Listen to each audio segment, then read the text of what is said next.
Welcome to Unhinged Magi! We're back. Yeah, again. We're doing it. We keep up these videos. It's been pretty good. We just talk about garbage all the time, and people watch, though. But so I guess somebody likes it. It's not total garbage. Yeah, we must be doing something right. We have some thumbs ups. Yeah, thank you for your thumbs up. Yeah, and we've only missed one day of video, so that's pretty good. Yeah, just one day. Just one day. Not too shabby.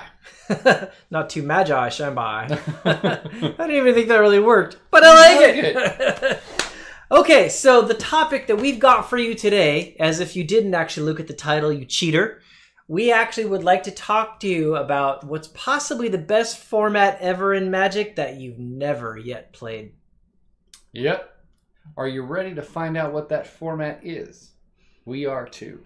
Yeah, because we don't actually know. That's right. That's kind of the whole point of the video. This is like a mythical format that nobody yet has ever come up with. The unicorn one. It's the unicorn format. It might not even exist. But it actually might exist. It could be the utopian format. But unlike socialism, this one actually could work. True. So yeah, what we're talking about is... I noticed this thing that kind of happens in like old school formats and what's now people are referring to as like middle school format.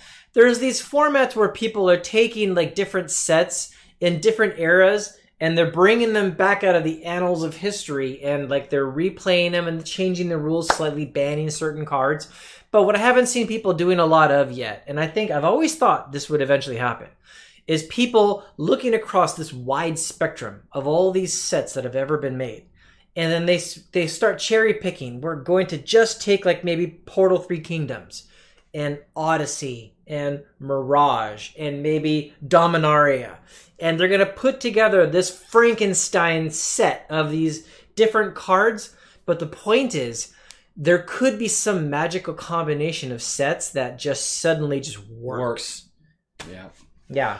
They merge so well, that's so balanced, you only use those cards, and you have so many different levels of deck building that you can't really pinpoint what is the best possible deck. So you have all this brilliant creativity from just these few sets that they've cherry-picked or just selected certain amount of cards from that.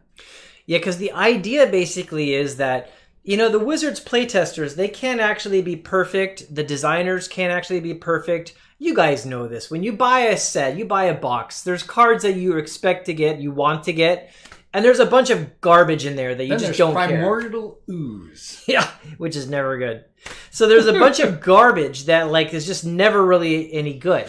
But you start to see an interesting thing when you do formats like Pauper and stuff like that. Garbage cards suddenly can become very powerful based on a certain, like not only an interaction with another card, but a lack of interaction with another card that used to previously dominate the format. Right. You might get these like magical combinations of like set of abilities and sets in the absence of like a certain power level that just suddenly you sit back and you notice, I could play any one of like 50 different decks and possibly make it into the top 8. Yep.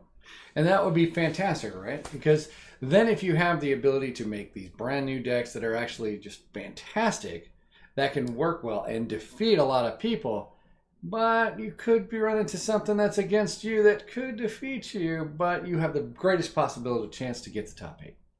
So I really like this topic because if you were to get a little bit more granular in your choices, instead of just saying certain sets, if you started even like cherry picking specific cards, or maybe you could say like, I'm going to pick all of the cards in, what was the one that Mindslaver came out in? Mirrodin. You say like, I'm going to pick Mirrodin, but I'm going to leave out the artifact lands. Like you can start to be like a little bit more selective, right?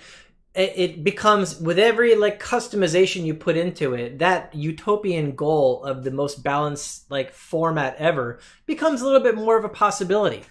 Yeah, and before you actually think that this can't happen, people are almost doing that when they start building their cubes. People have been putting cubes in and they've been cherry picking cards and very good point. Build the cube, and then they play the cube, and it's sort of kind of like that, except this would be more advanced structure.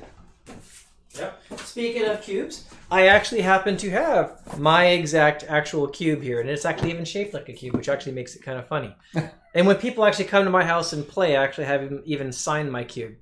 So, yeah, that's actually an interesting point, because if people are actually keeping a specific cube over time as they do tournaments, they might realize, you know what? Every time someone gets a Sword of Fire and Ice, they just win the whole thing.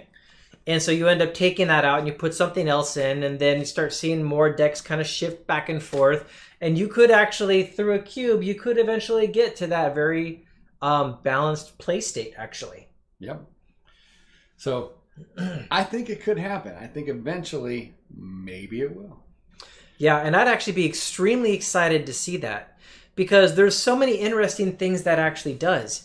So first of all, just imagine for a second, like all of you, I want you to dream with me. Let's imagine this actually can happen. Everybody, right? Close your eyes. Yeah. Envision it happened. Now come back to the video, because you okay, open your eyes. You got to watch the video. Come on, guys. Yeah. So as we're daydreaming about this actual set, now what would that actually do to the collectible market? Also, it could have some very interesting impacts. You have all of these old sets filled with cards that are just garbage, right? But if you are going to make this crazy, utopian, finely balanced, and fun format, and it was using all of these cards that were just garbage, then all of a sudden now they've got a reason to exist. Well, that unto itself would, first of all, lift up those card prices. But then what would that do to other sets? I mean, people might even look around and say, you know what? People are doing this now these days. And I can go to my local game store and I can buy like this enormous box of bulk crap that no one else wants, where I'm getting rares for like a penny a piece or something. But now I want it because I could just buy this whole box of things and I could just put them in storage somewhere. And if these formats keep exploring, all you would need is maybe like a couple of cards in that box to actually go up to $50 a piece, and then you've justified that whole box. Yep. And ka-ching, down to the store. Or you can actually play the new format. Yeah. Play the new format.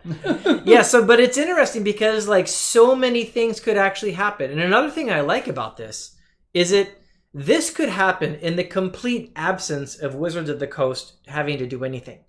Like the company could literally shut down. Like I'm not wishing for them to shut down, but they could. Like someday if they eventually close their doors and shut down and stop making Magic, this is the exact kind of thing that people could actually do. I mean, come on, guys. Are you really going to stop playing Magic just because the latest standard set hasn't been printed? Are you? No. I continue to play Magic. Me too. I'm not going to stop playing Magic just because of that. It wouldn't make any sense. It's just like people, they don't play chess anymore. It's done. Yeah. Oh, you know what? I've played with the same 52 cards in poker and Texas Hold'em and hearts and things like that. I'm done playing cards. Like, no.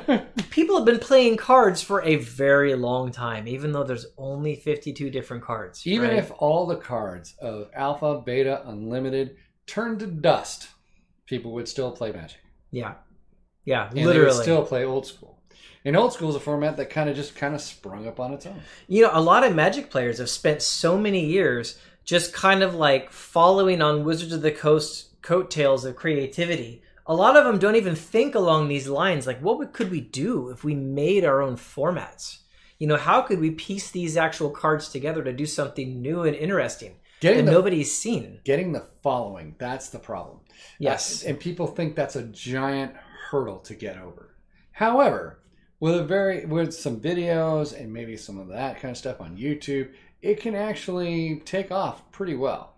You just focus on a fun, balanced format, and honestly, like, you've got the basics of what you need. And like, I really mean that when I say that. Fun and balanced. Go for that as like your first primary goals, right? Because if you're having a good time, right? So like you're literally actually enjoying yourself as a first goal, and then as a secondary goal, like it's not just dominated by some weird combo or something like that. It's actually got some level of balance to it. That's actually right there. You're better off than like what half of the formats at least that are actually out there today. Yes. You're definitely better than what R&D is putting out right now in standard. Exactly. Sorry. Gonna speak truth here, though. I do like mutations for my core deck. So I'd probably make a mutation one. That'd be cool. Yeah, actually, that'd be interesting even to kind of like, as like a separate way to do this. Instead of grabbing like a certain edition or something like that. What if you reached across all editions and said like, I'm going to get every card that has insect on it. Or I'm going to take everyone that has humans. Like this is the humans format or something like that. Wow, Jinx, you owe me a Coke. Yeah. Oh, dang it. So Wait, like, I'm not supposed to speak. What happens when I speak? You've been speaking. You're cursed into owing me a Coke, I'll tell you that. Oh, okay. I'm going to remind you later, too. All right. So you could do just the coolest things with this kind of idea. Now, we want you guys to get the juices flowing along these lines. Yeah, that way you can start doing the research for us and we don't have to pay you. Yeah, that'd be great, actually. We'll bring you here, we'll set you in a chair, and you'll do the videos. Exactly. You'll be the Unhinged Magi. Well, actually, we like doing the videos, so... I mean, yeah, I do. Yeah. I was actually kidding. I don't want anyone in my house. Yeah. I'm not telling you where I live, punk. Right. It's 555. No, I'm just... So what do you guys think? First of all, do you think a utopian format actually exists? Do you think you could make one? Do you think you're good enough to make one? Do you think it's possible to make one? You can't handle the truth!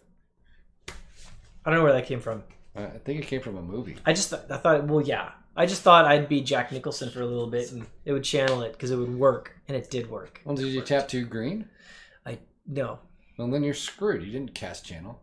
Sorry. So I want to hear your guys' feedback. I want to hear your comments. Do you think it's possible? What sets do you think could actually beat it? Have you maybe already thought of this and tried it? If you did, God, I'd love to hear about that. Yeah, That'd be great. Too.